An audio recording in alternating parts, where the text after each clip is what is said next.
রাজশাহীর সাধারণ জনগণ এই আহ্বায়ক কমিটির বিরুদ্ধে রাস্তায় নেমে এসেছে। এই কমিটির বিরুদ্ধে অবস্থান নিয়েছে একেবারে 17 বছর যে আন্দোলন সংগ্রাম হয়েছিল তারাকে কখনো দেখা যায়নি।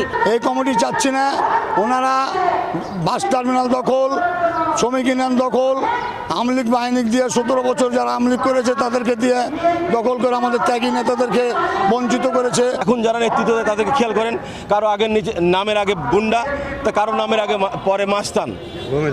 আমরা আর কোনো ঢাকার কোনো কেন্দ্রীয় নেতা সুশ্রুড়ি নিতে এই বিএনপি আমরা মানি না।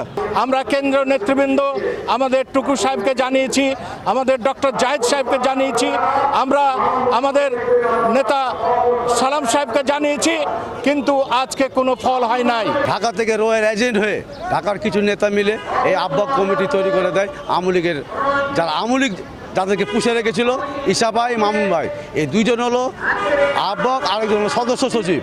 বাদ বাকি যারা আছে তারা কিন্তু নেতা, তারা বিএনপি, কিন্তু তাদেরকে কোনো পাত্তা দিয়ে এই দুজনে মিলে এই ঘটনাগুলো কমিটিগুলো করার পর যত ওয়ার্ডে 30টা ওয়ার্ডে ছাত্রলীগ, যুবলীগ, স্বেচ্ছাসেবককে কমিটিতে ঢুকাচ্ছে।